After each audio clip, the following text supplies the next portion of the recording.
Hello friends, I am Piyali. Welcome to my channel nature's beauty. তোমরা দেখতেই পাচ্ছ আজকে একটা নতুন ভিডিও নিয়ে চলে এসেছি। এই গাছটা কি তোমরা কেউ দেখে চিনতে পারছো? এটার নাম কি কেউ জানো?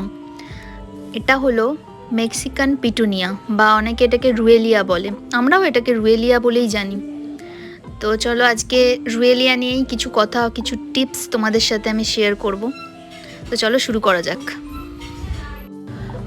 প্রথমেই বলি, এই গাছের ফুল 3 রকম কালারের হয়।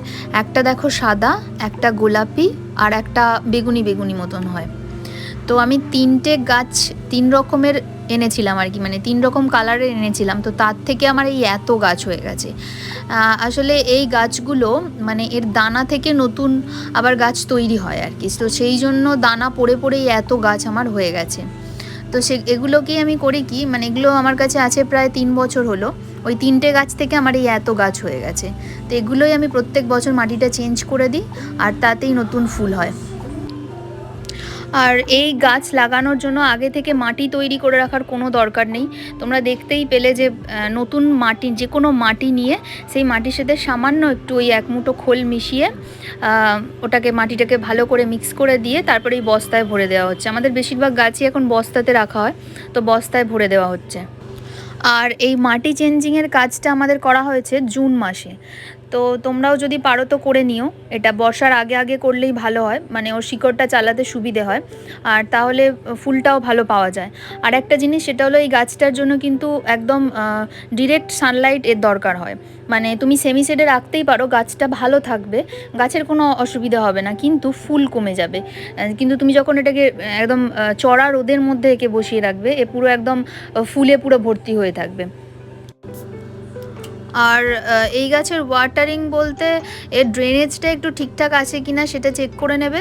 মানে জল যাতে দাঁড়িয়ে না থাকে, তবে এর গোড়াটা ময়েস্ট রাখার খুব দরকার। মানে এ একদম যদি গোড়াটা একদম শুকিয়ে যায় তখন গাছটা পুরো ঝিমিয়ে যায়। তো তুমি দেখো পাশের গাছগুলো পুরো ঝিমিয়ে রয়েছে আর কি, মানে যেহেতু একদিন আগে থেকে জল দেওয়া হয়নি, তো সেই জন্য গাছগুলো পুরো ঝিমিয়ে আছে। আর গাছের গোড়াটা দেখো পুরো শুকিয়ে রয়েছে, মানে শুকিয়ে যায় বলেই ও পুরো ঝিমিয়ে যায়। তো ওয়াটারিংয়ে ওর অলওয়েজ ওর ময়েস্ট মাটি দরকার, কিন্তু এই নয় যে একদম পুরো ভিজে চুপচুপ করছে মাটিটা, সেরকম হলে কিন্তু গাছ মরে যাবে। তো সেটা যেন না হয়, মানে মরে যাবে মানে ওর ডালগুলো সব শুকিয়ে যায় আস্তে আস্তে, ব্রাঞ্চেসগুলো। তো যদি সেরকম ঘটে তো তখন বুঝবে যে ওর গোড়ায় আর কি সমস্যা হচ্ছে। তো ওর ড্রেনেজ সিস্টেমটা একটু চেক করে নেবে। আর ফার্টিলাইজার সেরকম বিশেষ দেওয়ার দরকার হয় না, যেহেতু এই গাছটার মানে এই টবটাকে আমি চেঞ্জ করি জুন মাসে। তো সেই জন্য এমনি জুন মাসে বৃষ্টি হয়, আর বৃষ্টির জলের থেকে ভালো কিছু আর নেই আর কি নিউট্রিয়েন্টস। তো যতদিন বৃষ্টি হয় বিশেষ কিছু দেওয়ার দরকার নেই। 1 থেকে 1.5 মাস বাদে ওই একটু ডিএপি দেওয়ার দরকার আছে। ওই ডিএপিটা একটু জাস্ট দেবে, ওই 8টা থেকে 10টা দানা দিলেই এনাফ। আর বিশেষ কিছু দেওয়ার দরকার নেই। যখন ডিএপি দেবে তখন আর কিচ্ছু দেবে না। আর ধরো তারও 1 মাস বাদে কি 15 দিন বাদে ওই সামান্য 1 মুঠোরও কম ওই গুঁড়ো খোল একটু দিতে পারো মাঝে মধ্যে আর কি, তাও মাসে একবার। কিন্তু ডিএপি যদি দাও তাহলে খোলটা দেবে না, আর খোল যদি দাও ডিএপি দেবে না, যে কোনো একটা মেনটেন করবে আর কি। সবগুলো একসাথে দিলে গাছের গোড়ায় অত্যধিক বেশি ফার্টিলাইজার হলে সেটা গাছের জন্য কখনোই ভালো নয়, এতে গাছের ক্ষতি হয়, গাছের গ্রোথটা পুরো নষ্ট হয়ে যায়। তো সেদিকটা খেয়াল রাখবে। আর এই গাছের দানা থেকেই যেহেতু তৈরি হয়, মানে আলাদা করে তোমাদের আর ভাবতে হবে না যে গাছটাকে কিভাবে আমরা বাড়াবো। দেখবে একটা গাছ লাগালেই একদম তোমার মানে পুরো ভর্তি হয়ে গেছে। তোমরা মানে গাছগুলোকে আবার আলাদা করে প্ল্যান্ট করেও মানে শেষ করতে পারবে না আর কি, এভরি ইয়ার ও দেখবে বাড়তেই থাকছে আর কি।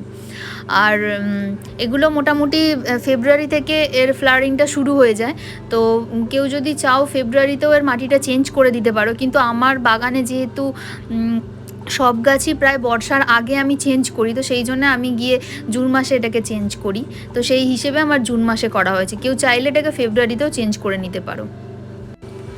তো আমার সবকটা বস্তা মোটামুটি চেঞ্জ করা হয়ে গেছে। এই যে দেখো গাছগুলো এখনও জল দেওয়া হয়নি, এই জন্য ওরা ঝিমিয়ে রয়েছে পুরো, যেহেতু গোড়াগুলো ছিঁড়ে দেওয়া হয় তো ওই জন্য ঝিমিয়ে আছে। আর দেখো গাছগুলো, এই যে সবকটা গাছ আমার একসাথে এরকমভাবে রাখা থাকে আর কি। তো কত সুন্দর দেখতে লাগছে দেখো, এখনও ফুলগুলো আসেনি, তো দেখতে কত সুন্দর লাগছে। আর আমি যখন ক্লিপটা নিয়েছিলাম তখন বৃষ্টি পড়ছিল। এই গাছগুলো মোটামুটি ফেব্রুয়ারি থেকে তোমার সেপ্টেম্বর অক্টোবর পর্যন্ত ফুল হয়। তো এগুলো খুব ইজি মেনটেনেন্স গাছ, চাইলেই রাখতে পারো।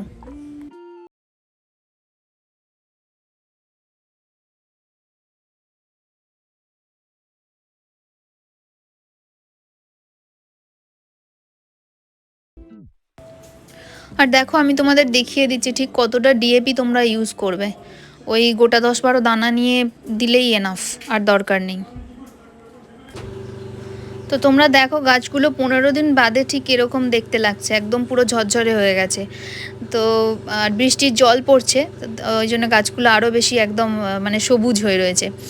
আর দেখো ফুল ফুটতে অলরেডি শুরু করে দিয়েছে, মানে এগুলো ফেব্রুয়ারি থেকেই হয়, কিন্তু তার মাটিটা চেঞ্জ করার পর একদম ফুল দমে ফোটে আর কি, মানে পুরো গাছ ভর্তি হয়ে থাকে।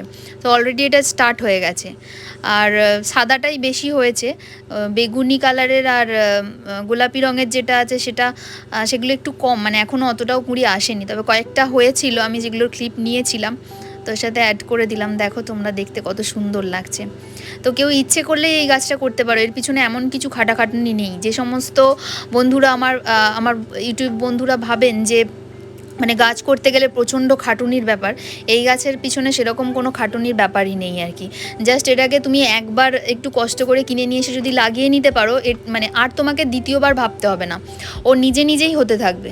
আর মানে টবে যদি হয় আলাদা ব্যাপার, তবু একটু মানে কেয়ারিংয়ের ব্যাপার থাকে, কিন্তু মাটিতে যদি একবার লাগিয়ে দাও এর জন্য আর কিছু আলাদা করে ভাবতে হবে না। ভিডিওটা দেখার জন্য সকলকে অসংখ্য অসংখ্য ধন্যবাদ।